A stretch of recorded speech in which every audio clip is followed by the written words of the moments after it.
I don't know why it is that often the weather seems to match a man's moods, but this day in particular it had run a perfect parallel to mine. But at last the storm broke, and so did I. The only way to ease my mind was to turn to action. Scotland Yard was the perfect place to begin.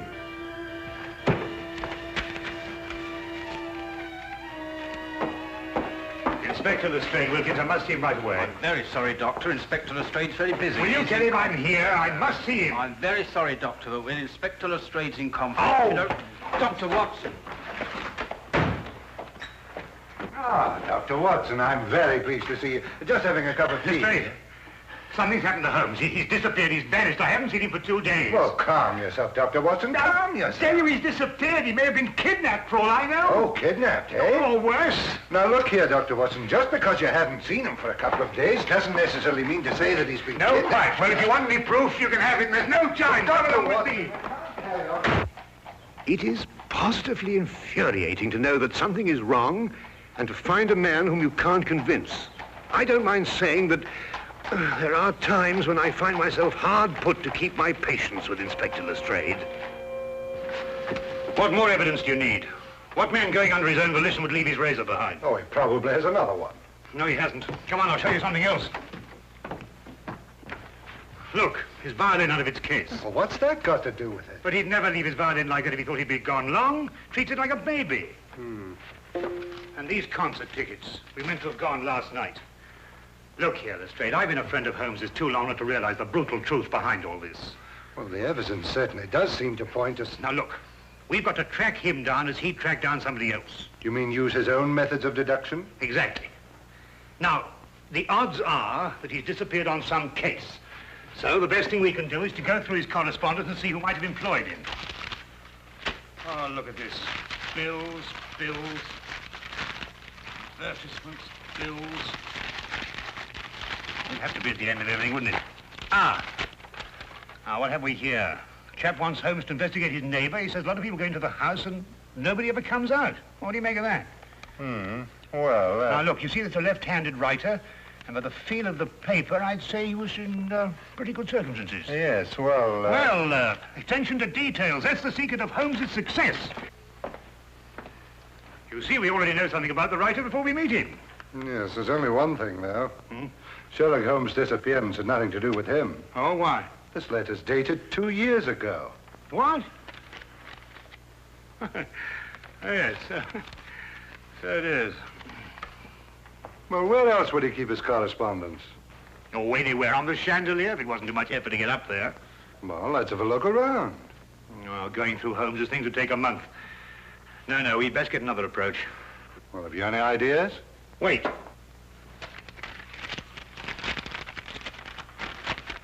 Dear sir, please call upon the undersigned at the earliest convenience on a matter of extreme urgency. Signed, John Smithson, Ye Quaint Old Curiosities Shop, 7 Bachelor Lane. It's dated 3 days ago. You know, this might be it. You're right. It is. Come on, Lestrade. Holmes' life may depend on our speed.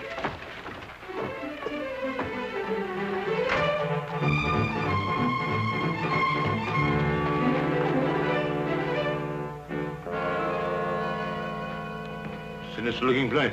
Well, it looks just like any other old curiosity shop to me. You think so? Then why was this Smithson so keen to get Holmes here, eh? Yes, interesting. What do you mean all this stuff in the window? I mean the stuff that isn't in the window. Look, I don't understand you, Dr. Watson. What do you mean? Well, it's perfectly obvious, isn't it? No. Oh, isn't it? Well, we won't get anywhere standing here. Come on. Wait a minute, Dr. Watson. I still don't know what you mean by all this stuff that isn't in the window. Come along, Lestrade.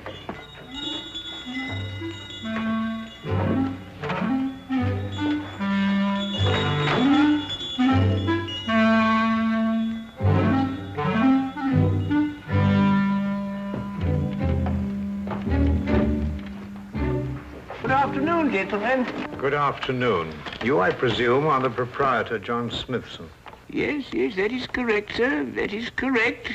Well, I'm Dr. Watson, and this is Inspector Lestrade. We've come to inquire about Sherlock Holmes. Sherlock Holmes? Yes, a tall fellow, thin. Wears a deer-stalking cap. I'm afraid I've never met the gentleman, no. But you wrote him a letter saying you wished to see him on a matter of extreme urgency. You must be mistaken, sir. I'll take a look at this letter.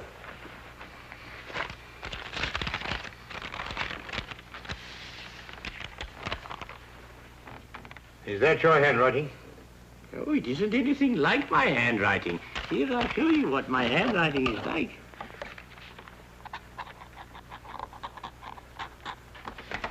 Do you notice any resemblance between the two? Well, no. Well, then who could have written it? I couldn't say. Perhaps a practical joke. At any rate, all is well here, and I'm fortunately in no need of help. Oh. Well, do you mind if we browse around a bit? No, browse indeed, gentlemen. I like to think of my shop as an oasis of tranquility in life's busy thoroughfare.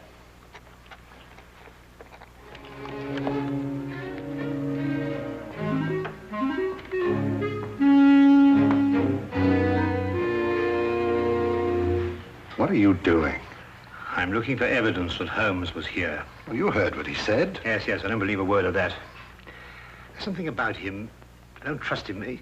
It's as if I'd seen him before somewhere. Well, that's not very scientific. No, perhaps not. But I'd like to have a look round anyway.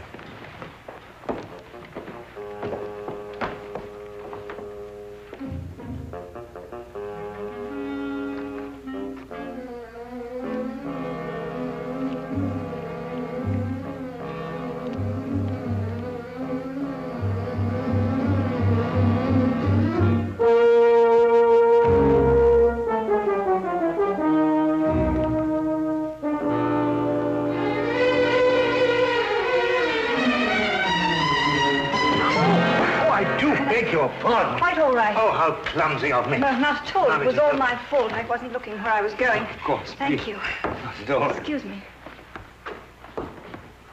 Oh, charming. Charming. Yes, all right, to business.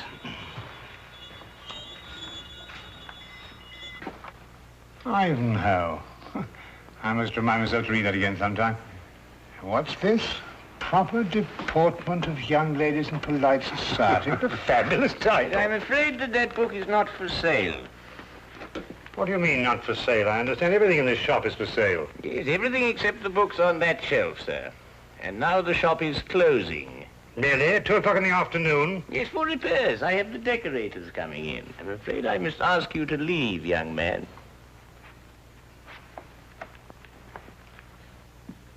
Cunning old rascal. Do you see how he tried to get rid of us, Lestrade? Oh, perhaps he has got some repairs to be done. Ah, nonsense. I insist on buying that book. Been looking for it for years. The proper deportment of young ladies in polite society. Precisely. I've been meaning to read that since I was a lad. Very well, young man.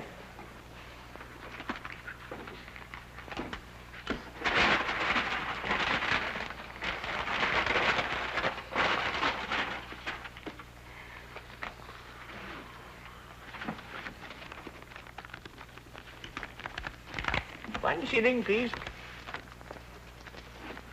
Thank you. Thank you. Go on, Lestrade.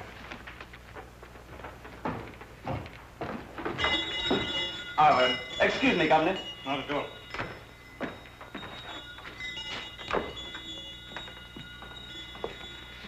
There's something about that Smithson I don't like.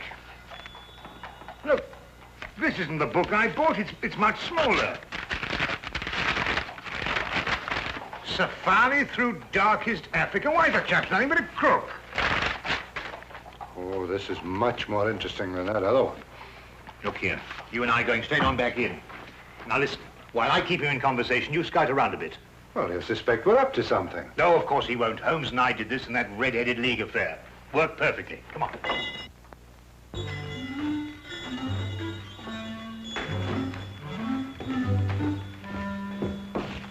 You've sold me the wrong book. My dear sir, I... Deliberately, if you ask me. Did I assure you, Safari through... This is the book I wanted. No, that's not for sale. That happens to be a first edition, of which there are only 3 copies in existence. Proper deportment of young ladies in polite society. Now, that's the book I bought, and that's the book I... Dr. Watson.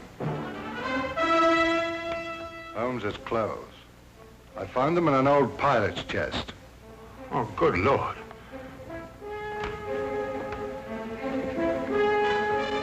With bloodstains. You thief! What have you done with him? You're under arrest, sir, and I warn you, anything you say will be taken down, and maybe you... There you go, stop him! Don't let him get away! Oh, no, you don't. Watson! Lestrade, you idiots! Get out of the way! Oh!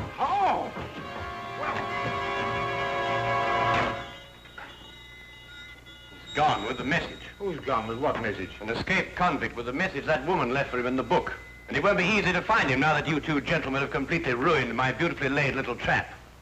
Naturally, I left my razor at home. I hardly needed it here, did I? The bloodstains, Holmes.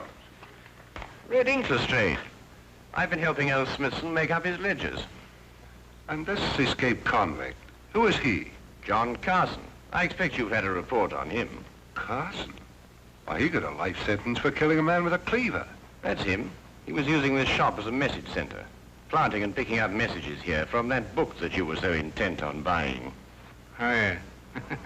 Proper deportment for young ladies in polite society. Smithson recognized him when he first came in. It seems that Carson was once employed here, but the old gentleman was afraid to go to the police. Why? Because Carson threatened to kill him if he did, so he sent for me instead. Hence my little disguise. You were waiting to nab Carson when he came in here for a message. Exactly. Oh, and we ruined it all. Oh, that's all right, Watson. The best laid plans of mice and men, you know. However, if we can trace the girl, then That'll be as hard as tracing Carson himself. Oh, I don't think it'd be all that difficult. It seems the good doctor has something up his sleeve. Only the name and address where the girl works.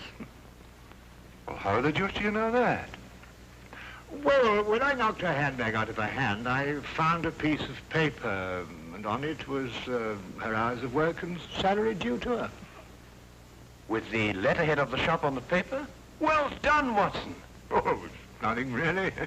Pierre's dress shop, 17 Cottington Street. You know, I'd say that girl had the look of a mannequin about her. Don't you agree? Well, you know, Watson, I'm almost afraid not to.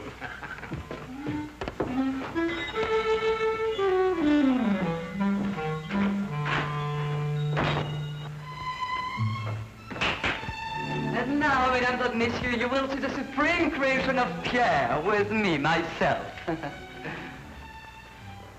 Your niece, monsieur. She will find this ensemble irresistible. You did say your niece, n'est-ce pas? Yeah. Returning for the holidays from school in Switzerland, sir. Yeah. Oh, it's exquisite, no? Such symmetry, such subtle lines.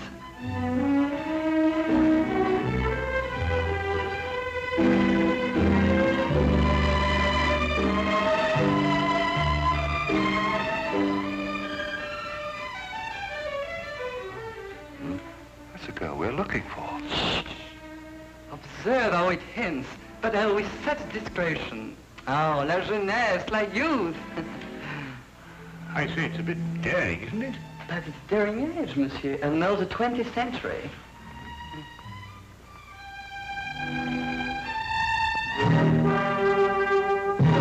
I wonder, sir, if I might have a word with a young lady in private.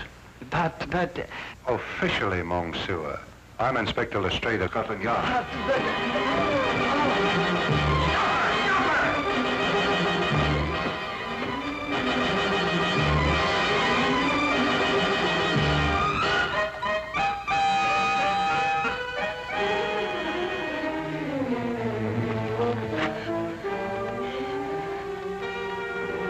It really isn't any use, you know, even if you ran away.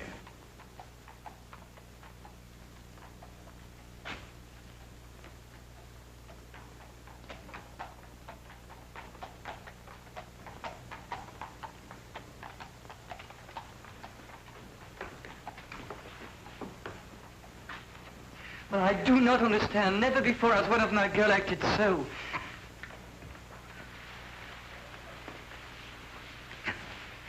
Would you mind telling me where he's hiding now, miss? I don't know. I swear I don't. And yet you left a message for him. A gentleman friend gave me the message and told me to leave it in the book. Probably a pal of Carson's, if she's telling the truth. What was in the message? There was just a name and an address. I see. And what was the name? Jeremiah Westlake. I forget the address. Jeremiah Westlake. There was once a judge called Jeremiah Westlake. He retired several years ago. Yes, and I think we'll discover that Jeremiah Westlake was the judge who gave Carson his life sentence.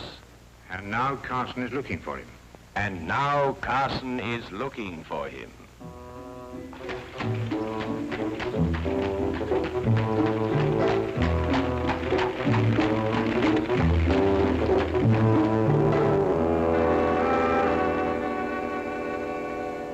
Mr. Holmes, Dr. Watson, and Inspector Lestrade.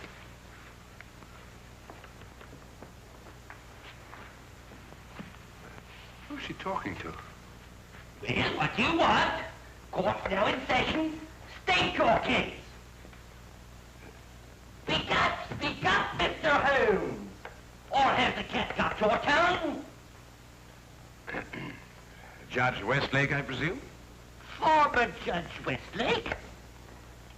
Did Sherlock Holmes ever hear of him, Millamel? No. You're confusing him with the other Sherlock Holmes, the famous pastry chef. Oh, I never eat pastry. Disagrees with me.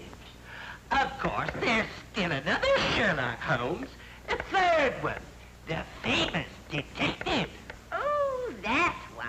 Well, young man, say your piece. Court adjourns in exactly 1 minute.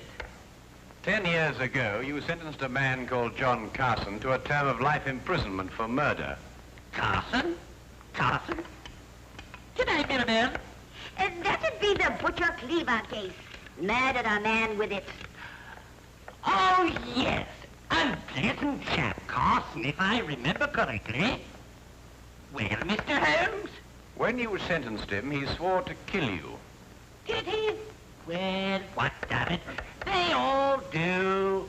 Routine. Well, he's just escaped from prison and has learned your address. Nonsense. Bluff.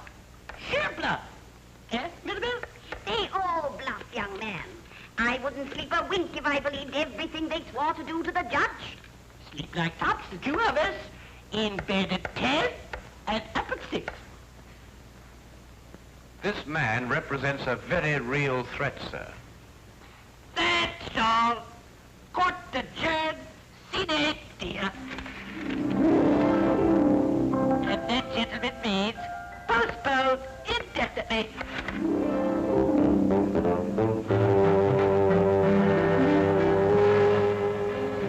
Do forgive us our little whimsy, gentlemen. Hobby, you know. They're our children, really. We have no others, you see. It's a delightful hobby, Mrs. Westlake. About this man Carson, sir. With your permission, I'd like to place a guard in the house. Until we apprehend him, of course. Oh, dear me, no. Tumbling heaven knows what all over the place. I wouldn't hear of it, Inspector. We appreciate it, though. Speaking as a medical man, sir, knowing this murderer's mentality, I must advise you to... Sorry, Doctor, but we can't give in to idle threats. Why, we wouldn't have any law if we did. Won't you gentlemen join us for tea? Thank you, Mrs. Westlake, but perhaps another time. No, you mustn't take these things so seriously. Good day, Mrs. Westlake, and thank you. Good day, Mr. Holmes. Do come again sometime. You must see our Punch and Judy. With pleasure. All the same, sir, I'm going to station my men outside the house. Well, all right, but tell them not to step on my petunias.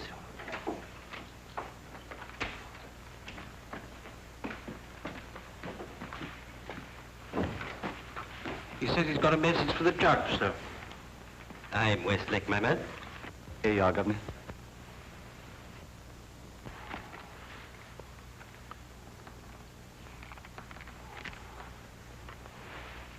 Dear Judge, I'm one of your old court attendants. I'm on me deathbed and I've got to make out me will for me little granddaughter. Will you come and help me and oblige? John Casket, 67 Clifton Road. Ever have a court attendant called John Casket, sir? Well, it's hard to say. I've had so many court attendants. Who gave you this note? Bloke on the street, sir. But he said to tell the judge he was in bed dying. What do you look like? How about this eye, sir? Thin face, seedy looking, if you know what I mean. That's Carson, all right. What's he pay you? A couple of bob, sir. Oh, there you are, sir. Just the sort of thing to send you off on an errand of mercy to your death. Dear me, I never cease to marvel at the duplicity of human nature. Can I get the 2 bob, sir? Oh, yes, yes. Oh, thank you kindly, Governor. Well, Holmes, we've got him. 67 Clifton Road. Yes, Wilkins. Yes, sir. Get the men together. We're going to Clifton Road. Not so fast, Lestrade. This might be a ruse. Of course it's a ruse. Of another kind. To get you to abandon the police cordon around the house. Oh, I see what you mean. Oh, well, if that's his idea, he's in for a surprise. I'm going to keep the cordon here. Good idea, Lestrade. Now, don't you worry, sir. Why, I'm not the least bit alarmed, sir. I'm going to have my tea.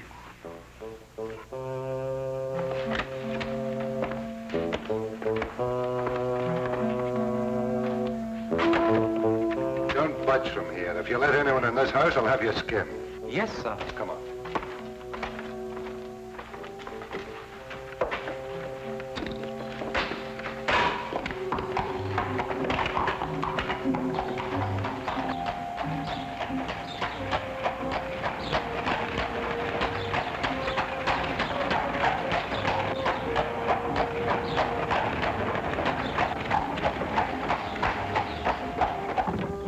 Oh, well, nab him either way. At Clifton Road or when he tries to break into the judge's house. Lestrade, who did that messenger describe? Carson, of course. And who else? You mean who else? Himself. He described himself, Lestrade. Cabby, turn around and go back to the house at once. As fast as you can. At last, I understood the cause for Holmes' concern. We had gone off and left the killer with the very man he'd sworn to kill. John Carson wasn't the kind of man to miss an opportunity like this. He was there, and we were not. There was nothing left for us to do but hope, and every passing second was against us.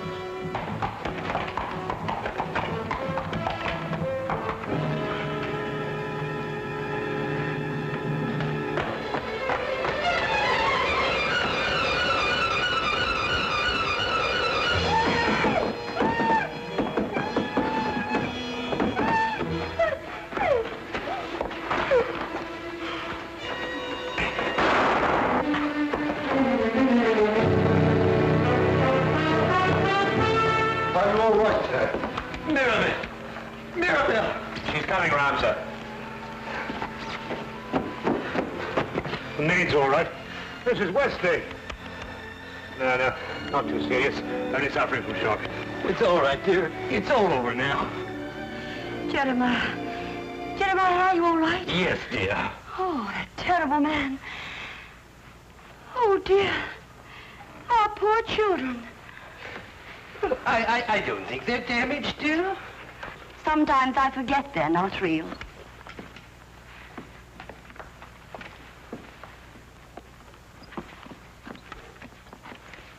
Of course we're real. We're as real as any children. You were right about John Carson, Mr. Holmes. You were very right. How you ruined my life. Not at all, sir. Not at all. Yes, but I must do something to repay you. I'll teach you to be a puppeteer. A puppeteer? Yes, you'll love it. Greatest relaxation in the world. Teaches you to forget men like John Carson. Now, here. You hold the thing like this. Mm-hmm. And with this string, you move a hand. And with this, you move the feet. You pitch your voice up a little. Thank you, Mr. Holmes. Pretty good thinking. Not bad, anyway.